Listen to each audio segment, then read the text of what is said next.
কাগজে কলম থেকে আস্তে আস্তে আমি ক্যানভাসে আঁকা শুরু করলাম। ক্যানভাসে যখন আবার একটু হাত বাড়লো তখন আমি বিভিন্ন জায়গায় আঁকা শুরু করলাম। একটা টাইমে এমন হয়ে গেছিল যে যখন সসের বোতল পেতাম সামনে, সসের বোতলও এঁকে ফেলতাম। বাসায় কোনো কার্ডবোর্ড পড়ে থাকলে কার্ডবোর্ড কেটেও এঁকে ফেলতাম। তো আঁকতে আঁকতে আবার ক্যানভাসের মধ্যে অনেক ধরনের এক্সপেরিমেন্টও করলাম।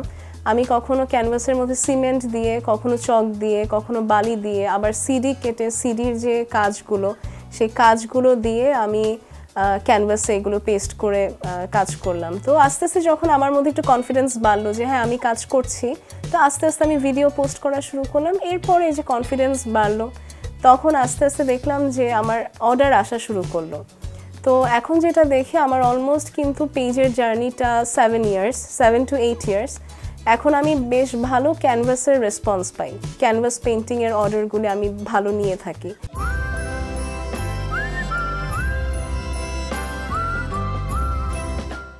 তো এটা ছাড়া টোট ব্যাগের মধ্যে ডিজাইন করা, ওড়নার মধ্যে ডিজাইন করা।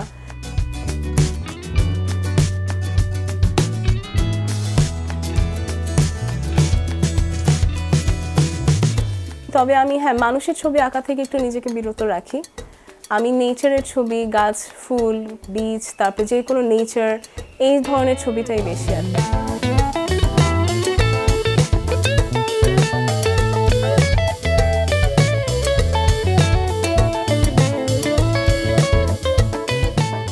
আর আমি সবচেয়ে মনে করি কি আনএমপ্লয়মেন্ট হচ্ছে একটা চয়েস। আমি যদি মনে করি আমি বেকার, আমি বেকার।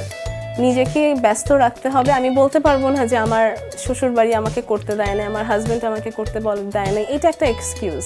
আপনি যদি করতে চান আপনার ওই ইন্টারেস্টই আপনার ফ্যামিলিকে বলে দিবে যে আপনাকে কিছু করতে হবে।